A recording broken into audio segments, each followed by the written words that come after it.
Hello and welcome to the second episode of Cyber Threats Exposed, a podcast that rounds up all of the latest threat highlights from around Europe and beyond. This podcast is brought to you in association with Chameleon Cyber Consultants, a proud WithTQ partner. Chameleon empowers SMEs to unleash growth with tailored cybersecurity strategies. I'm Tim West and I am joined once again by Steve. Say hello. Hiya, how you doing? Okay, that's enough pleasantries. It's actually a really busy month. Throughout April, there's a ton of stories. So maybe start off with the highlights. Yeah, sure, at least the big ones. So it didn't get much bigger this year, I think. I can't say that because it got really big this year in many places. But a big thing that happened this year was Change Healthcare in the US. And this is a US-centric story, but it really has some learning lessons for all of us. So Change Healthcare were hacked by Alfie ransomware affiliates. Black Cat, right? Yes. And as many people have done, they published their Q1 results recently, and they are really interesting. No, they are actually really interesting. So they have estimated the cost of the ransomware incident to be $1.6 billion. That's an estimate because they are still clearing up. So far, it's cost them $800 million. They reckon it's going to be 1.6 by the time they're done. This includes having to give interest-free loans of $6 billion to keep their customers afloat who can't use them anymore. The American Medical Association, because Change Healthcare are a US medical provider, service provider. The American Medical Association have said 80% of their people surveyed experienced direct financial impact, and 48% entered into new agreements with other service providers than Change because they were that screwed. Meanwhile, however, all this happened. Change Healthcare were listed on a second leak site. So after being ransomed by Alfie, they've now been ransomed by Ransom Hub, which, if you remember, is probably because Alfie took the money and ran and left the actual hackers who did the job sat there with a couple of terabytes of Change data and no money. So these guys, it seems, have gone to Ransom Hub and relisted. Just before the payment deadline, when all their data was going to get leaked, they were delisted, which typically means they've paid a big sum of money. Now, you might think that it's unlikely an organization would pay a ransom twice. But, like I said, the estimated cost to them so far is $1.6 billion. Even if they paid the previous ransom twice, so $22 million twice, that is still less than 1% of the total cost. 0.014. There you go, exactly. That $1.6 billion, I think, is what 1% of the UK NHS budget for a year. So this story is wild. So in a nutshell, Change Healthcare were hit by a ransomware actor, Black Cat. They then probably paid the ransom of $22 million. Then Black Cat performed an exit scam, took the $22 million. Remember, Black Cat are the brand and not necessarily the franchisee. No, so they are the franchisor. Yeah. So didn't pay the affiliate, performed an exit scam. The affiliate still had a copy of all the data, so re-ransomed them on top of that. Yes. It has been complicated. And so it's one of those things, though, that it's the real illustration of the iceberg of ransomware. Like, people go, oh, you pay the ransom fee, you get a bit interrupted, there you go. That's the cost of ransom. And the worry is that people are going, okay, the cost of a ransom attack is the ransom demand. If you see stats about the average ransom demand, that's what it might cost if you get hacked. No. This is illustrating that the ransom demand for $22 million is the smallest snowflake to the iceberg of $1.6 billion of cost that this company have experienced. Yeah.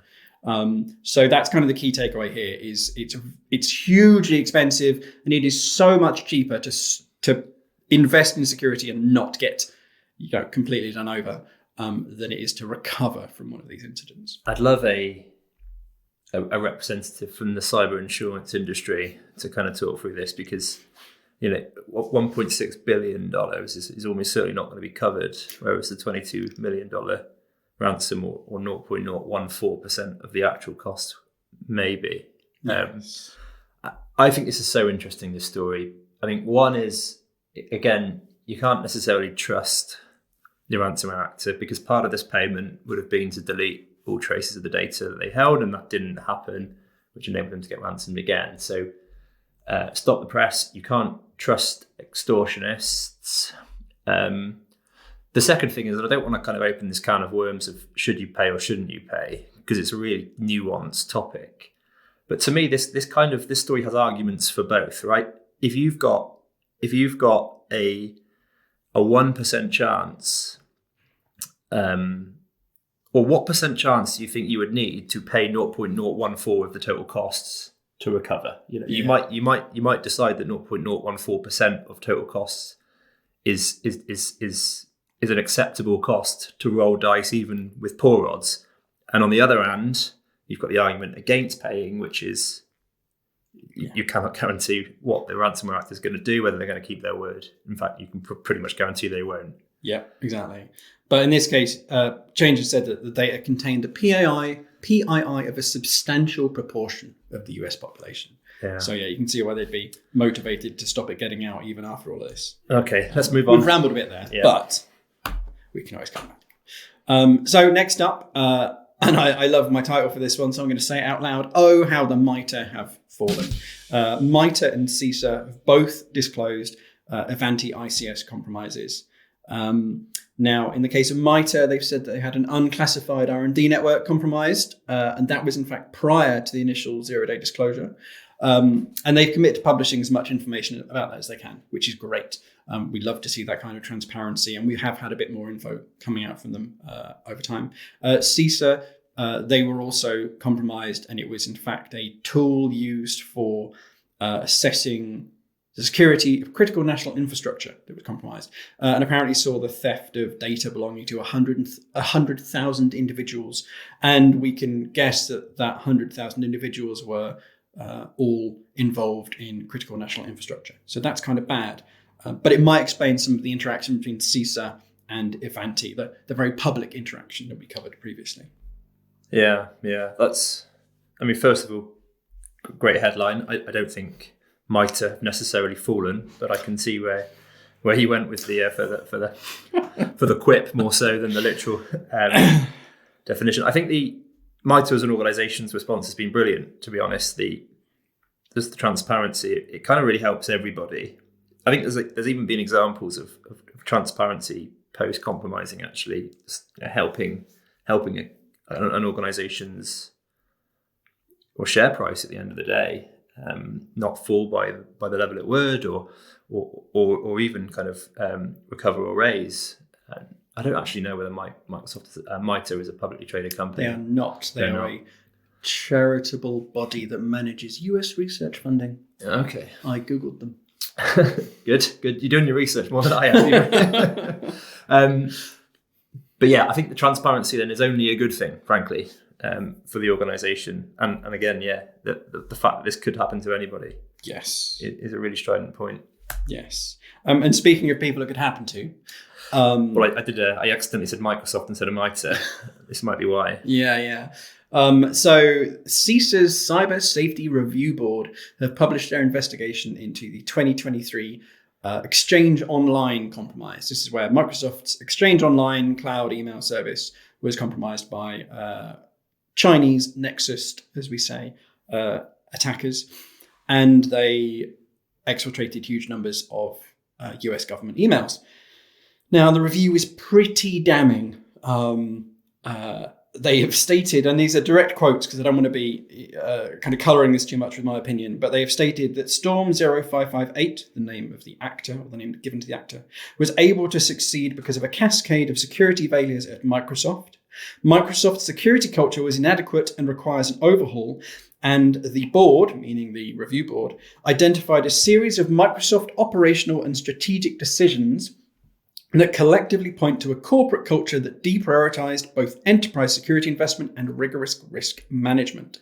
They state Microsoft do not know how they were compromised still, and that they have still at this point, 9 months later, not managed to decide which of the 46 different hypotheses they've developed about how they got compromised is actually correct. Those hypotheses include that the adversary had a theoretical quantum computer that renders public key cryptography transparent, or that the key was stolen when it was first created by an insider threat 7 years ago. So those are quite damning words. Yes. I got a couple of questions there. So in your opinion, is this board holding Microsoft to a higher standard than it would any other organization? Because frankly, from experience, loads of incidents go without kind of root cause being identified. Yeah. Possibly, but then is it that thing that the amount that you have to protect your data or systems is tied to the value or sensitivity of them? Yeah, like if you've got sensitive government data or just sensitive data, you have a greater obligation to protect that data. And is that kind of what they're saying here, that Microsoft needs to have a proportional defense of what they're holding and the risk they're facing? The interesting thing on this is that the review says Microsoft should completely deprioritize future developments of features and so on until such a time as substantial security improvements are made. Basically, prioritize security over new features in their products. And they have actually stated since then that that's what they're going to do.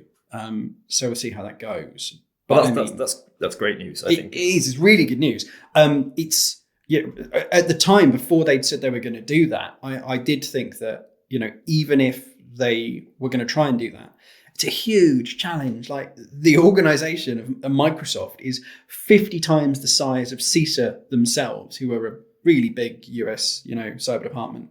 And turning that ship, the amount of long-term planning, the amount of organizational inertia they've got, they need to now kind of try and change their goals, is huge. So, while it's kind of would be easy to criticize Microsoft for this kind of set of failings, the more complex a situation is, the harder it is to secure it. The more complex an environment, the longer things have been going.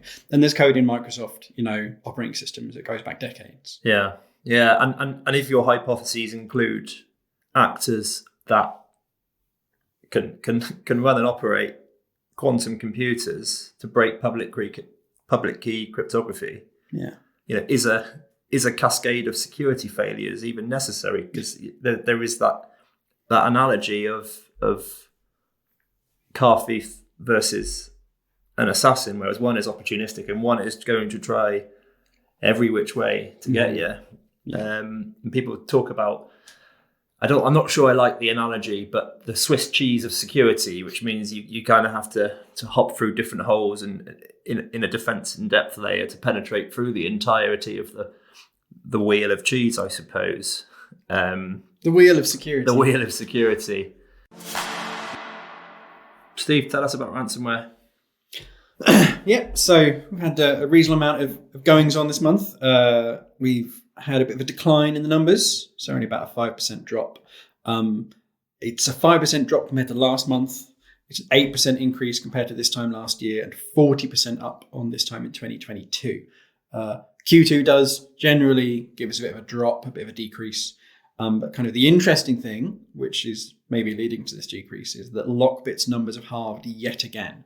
This is the second month that they have halved. So from a high of 107 initially down to 50-ish, down to 25 now. So for context there, Lockbit were by a mile the most prolific ransomware group. Based on their claimed stats. Well, based on their claimed stats, I think based on actual incident response cases, I think in terms of the number of copycats and spin-offs from the encryptor, and I think they were a bit more professional than most as well. I mean, they used to run things like bug bounty schemes, which is quite interesting. So and after in February this year, there was a law enforcement action taken on them by the National Crime Agency of the UK and European police forces.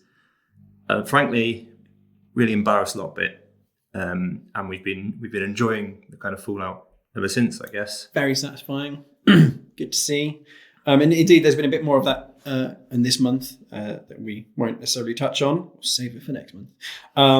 But yeah, the Lockbit drop has been kind of really, really great to see. But the other numbers do tell us a bit of a story as well. So the highest posting group this month is Play with 30. That's a drop of 16 on last month. The second place is Hunters International, who posted 29, an increase of 11. While third place is Medusa, who posted 28, an increase of 1. So in the top three there, you've got, a huge increase, a huge drop, and a one staying the same. So it's quite a lot of change, it seems, in the ransomware industry right now. So that's definitely something. Yeah, really hard to predict. I think the 8.3% increase in the same month in 2023 is actually probably, on balance, quite good news, because numbers so far in 2024 were so much higher when you considered them against their comparative month from last year. So only a small increase is good news, but obviously any decrease is better. Yes, exactly. So looking at what's been going on in the ransomware news, we've got Hello Kitty rebranding to Hello Gookie, I think it is. Someone who claims to be the original creator, obviously it's hard to know who somebody is on the internet, has announced a rebrand. And they also published passwords for some previously stolen data that was leaked in password protected format. And that was the source code to The Witcher 3. And people have actually been able to compile that and get that running. And also network data from Cisco. So Hello Kitty, quite a wide grab bag of data there. So we'll see what goes on with that one. A RAS kind of central operator like that is really mostly a brand to operate under. I'm not sure Hello Gookie is a good brand. It means nothing to me. No. Well, no, it appears to just be they've gone from Hello Kitty, which was a toy. Yeah, toy brand thing, to Hello Gookie, which is based on the handle the creator uses. Okay. So yeah. Nothing. Nothing, exactly, right. So not much. CISA published an advisory on Akira. So speaking of branding, Akira had this very kind of Matrix-esque, maybe Amstrad-esque kind of green text on a black background, retro-looking leak site when they launched back in March last year. So very heavily branded and, sort of designed.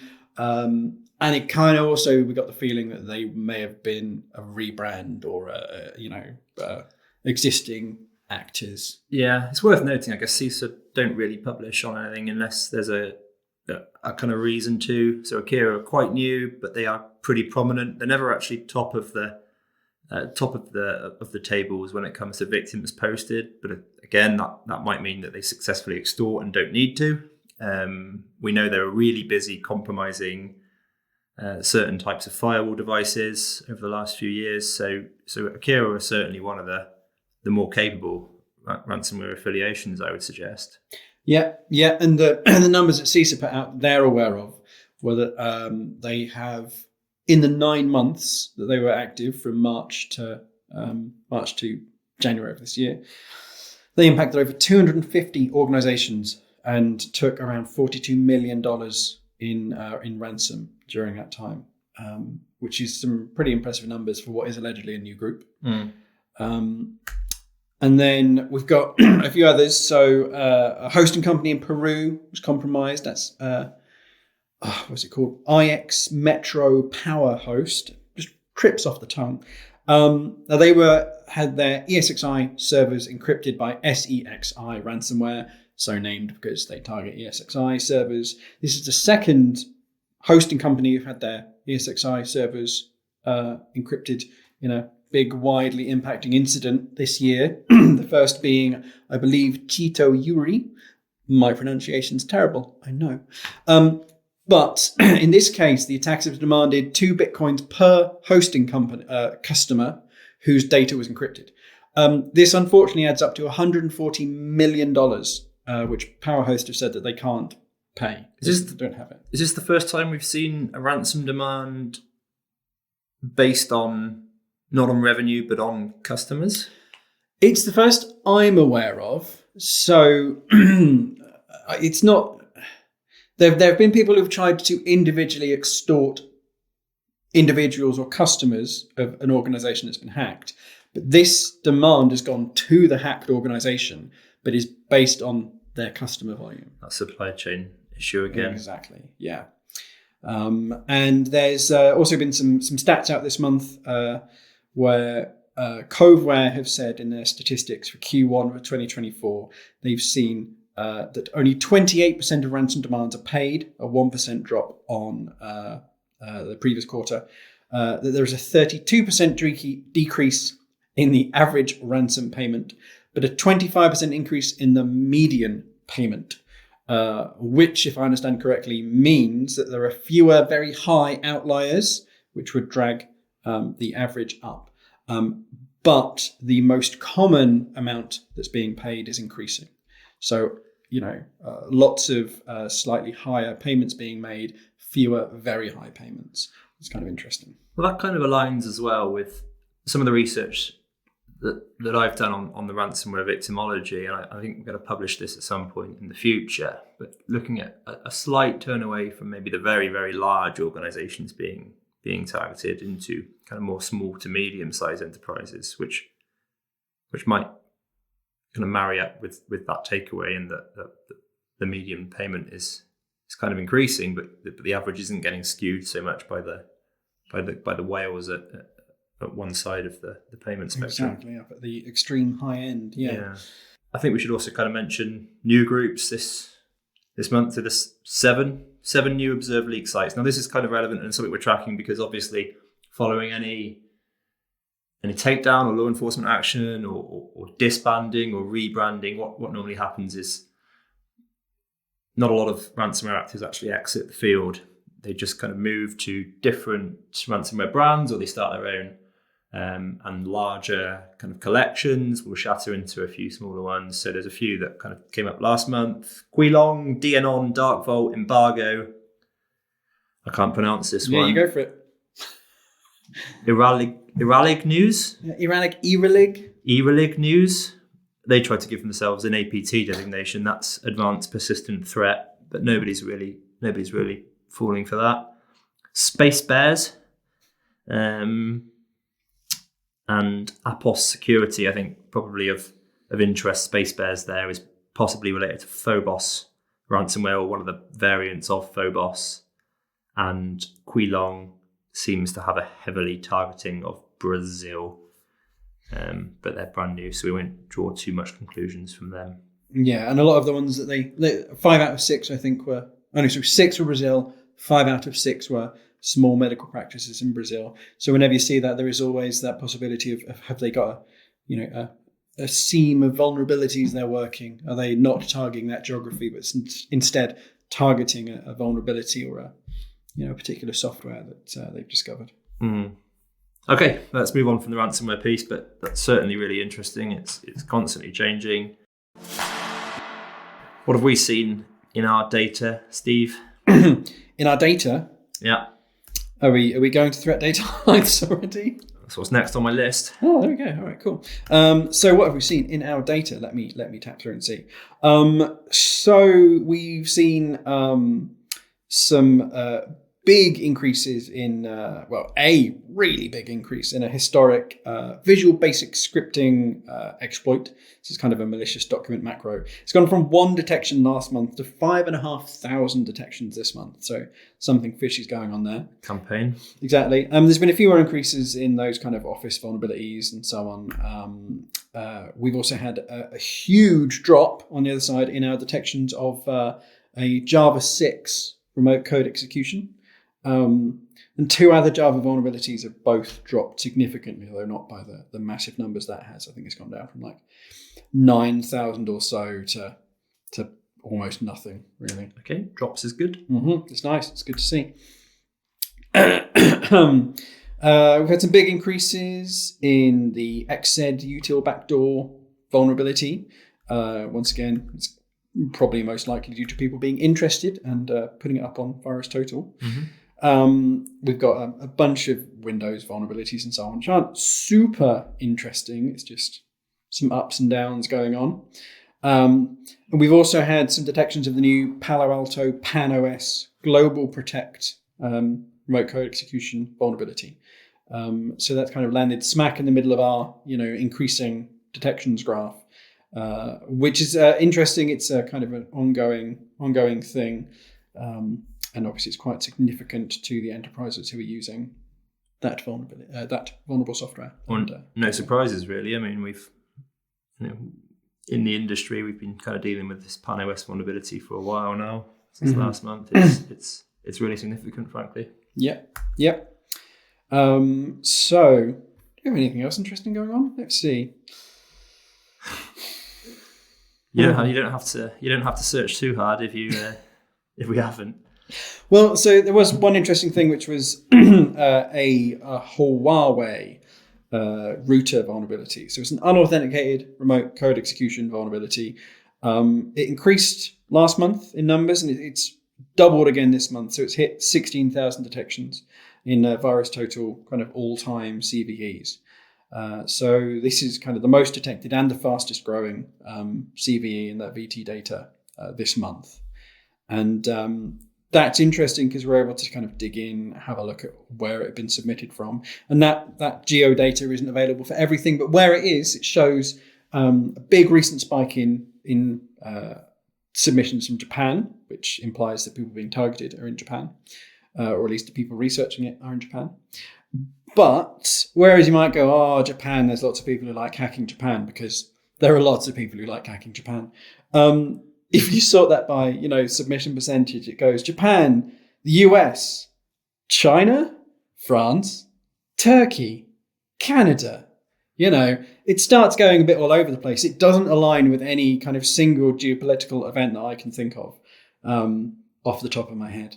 It might be a market event. It might just be that there was a particular sales thrust of that certain device in the country. Yeah, exactly. Yeah, is it really popular in Japan for some reason? Does it have functionality for a particular local setup of telecoms? Who knows? Obviously, also financially motivated attackers could just have found it and tried to target anything they could find. But it's kind of interesting that there's this strong geographic kind of to division. Japan. Yeah. Yes. Well, maybe weighted to one geography, but kind of vulnerable in all of them. Yes, exactly so. So it's really hard to attain a reliable level of visibility over infrastructure devices, whether that be routers, and I guess to an extent IoT devices as well. This vulnerability is from 2017, so it's old. It's obviously impactful. We don't know why or for what purposes these devices are being compromised. It might be kind of coin mining. It might be something a bit more sinister. But in any case, it is a problem and it is a trend. And I was quite pleased to see. I think it happened this month, so I might be speaking out of terms of the parameters of this podcast being April, but to see that the UK had legislated against insecure by default credentials, which is a really low level and it's not particularly cutting edge item of legislation that is going to kind of solve all of our security problems, but it's certainly going to make a positive difference, right? Yeah, absolutely. It's the simple things you've got to get right if you want to be secure. Yeah, it's going to cut away a lot of that noise at the bottom end that is still causing impact. No one wants noise at the bottom end, Tim. No. Right.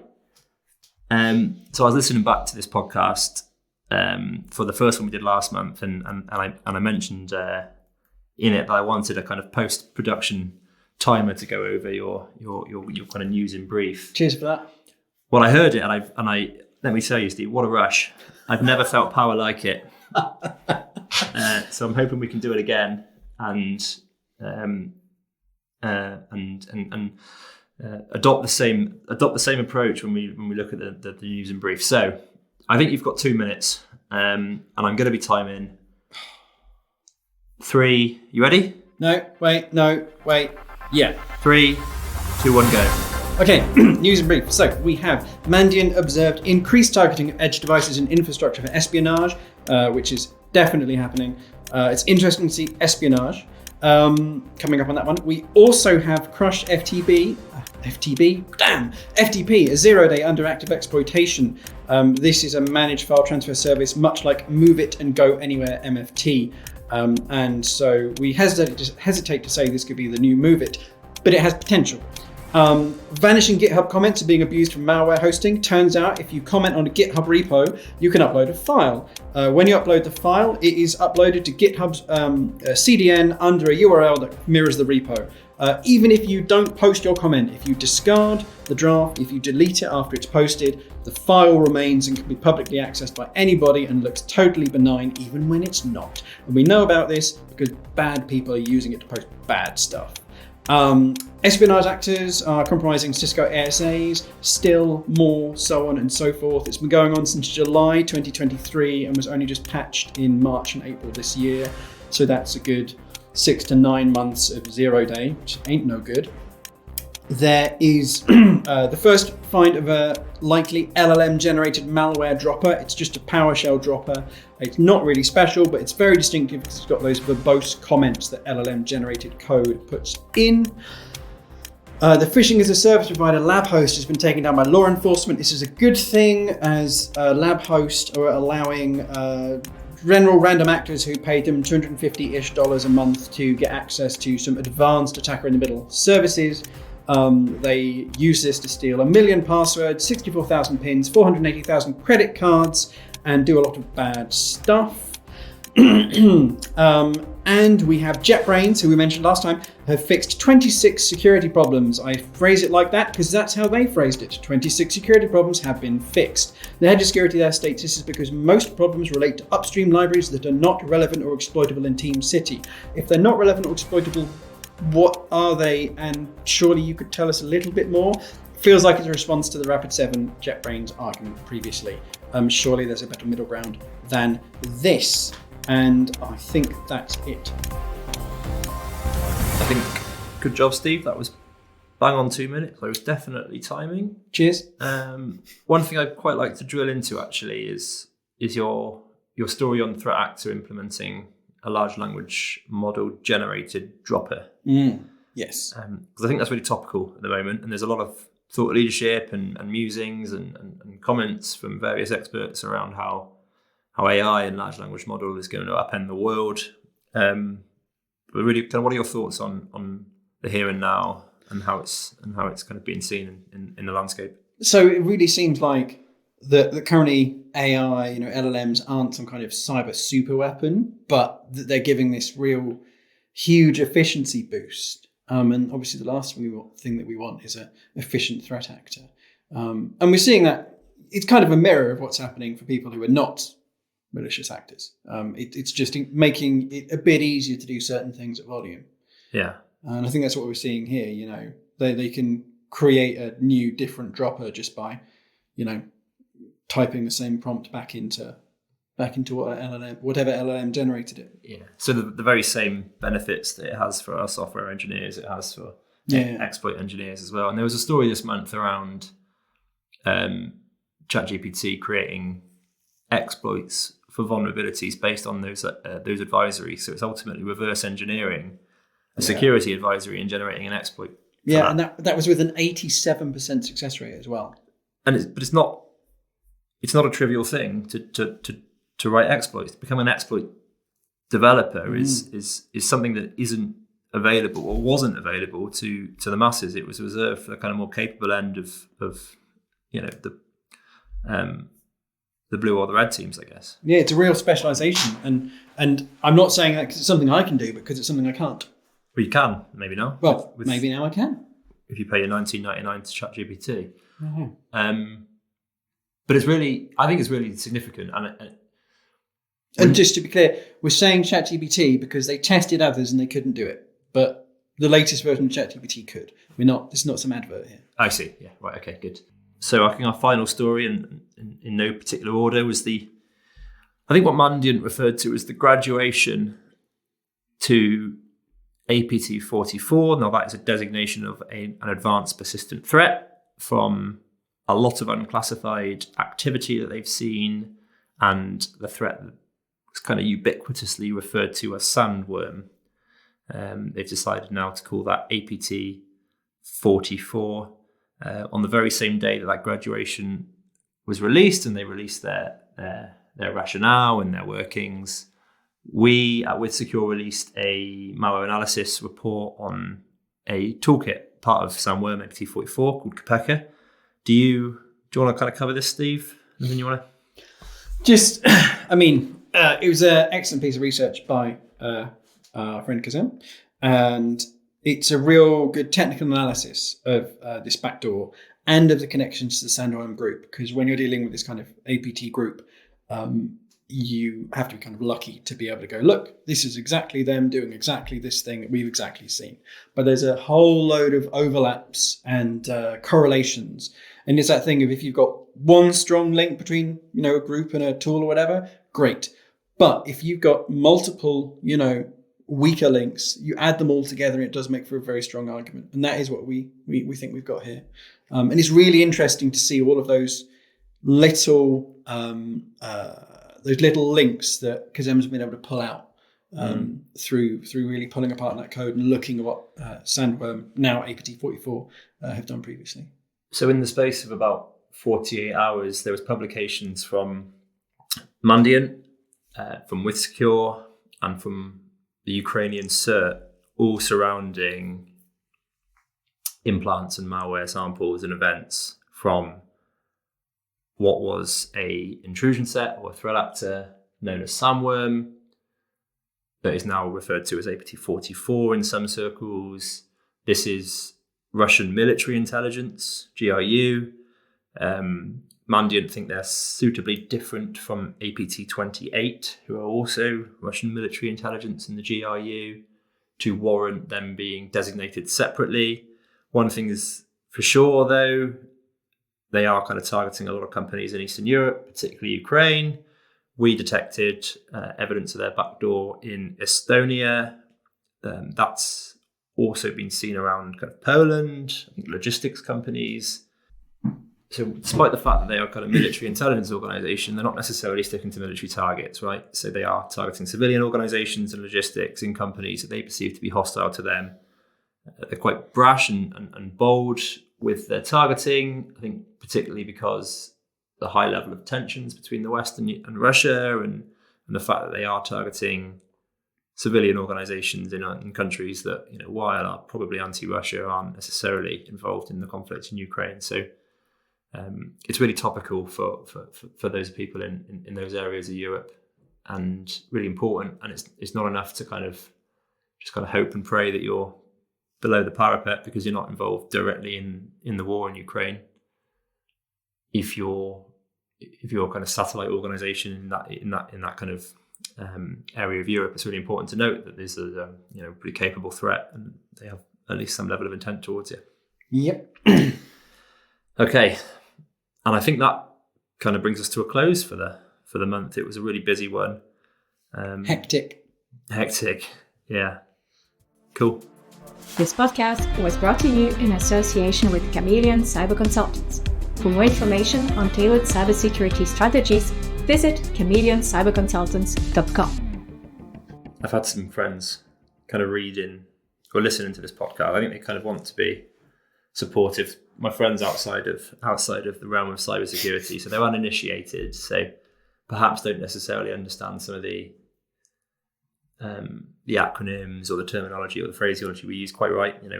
Frankly, when they talk about their jobs, I glaze over. But some of their feedback sounded good, but didn't understand what was going on. So I've tried this month to be a bit more more available to the layman. Hopefully that came across. Well, obviously, if you need to urgently look like you know about cybersecurity, you just have to run around shouting, "Hack the Gibson," okay? The Gibson? Hack the Gibson. What's that? Tim's very young. Sorry, everybody. It's a reference to a frankly terrible late 80s /